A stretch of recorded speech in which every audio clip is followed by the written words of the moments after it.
විචයදානතා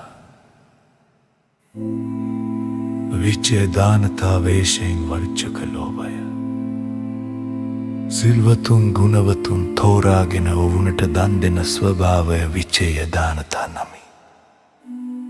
තමන් ලබාගෙන තිබෙන වස්තුවෙන් සතයකුදු අඩුවීම ඉවසිය නොහෙන ලෝභයා වෙත ප්‍රතිග්‍රාහකයකු පැමිණි කල්හි සමහර විට ඒ ලෝභය ඔහුගේ සන්තානයෙහි විචයදානතා වේශයෙන් පහළ වේ. ඒ ලෝභය මෙහෙයීමෙන් ඔහුට මෙසේ සිතෙන්නේය.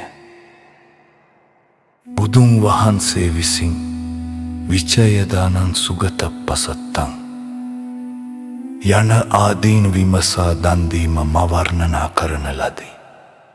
මේ ප්‍රතිග්‍රාහකයා දන් දීමට සුදුසු සිල්වත් ගුණවත් කෙනෙක්ද දුශ්ශීලයෙක්ද ශ්‍රමණ වේශයෙන් හැසිරෙන සොරෙක්දැයි කවුරු දනිද්ද?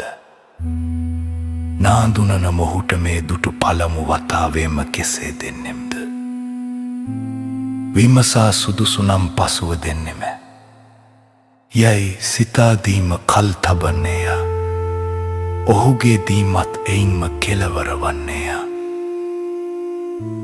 අල්පෙච්ඡතා වේශයෙන් වච්චක ලෝභය ලෝභය මද බව අල්පෙච්ඡතා නම් අනුන්ගෙන් යම් කිසිවක් පිළිගත හොත් නැවත එතැනැත්තාට තමා විසිනුත් සංග්‍රහ කළ යුතුය.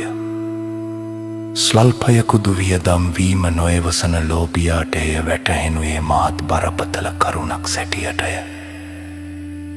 එබැවින් සමහර ලෝභීහු අනුන්ගෙන් සංග්‍රහ ලැබීමට බිය වෙති.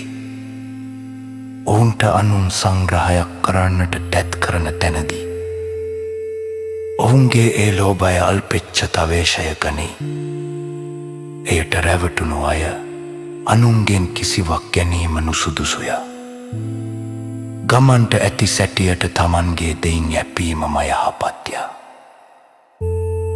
අනුන්ගෙන් කිසිවක් නොගන්නා කල්හි තමා කාහටවත් ණය නැතියෙන් වන්නේය. යයි අනුන්ගෙන් කිසිවක් නොපිය ගනිති.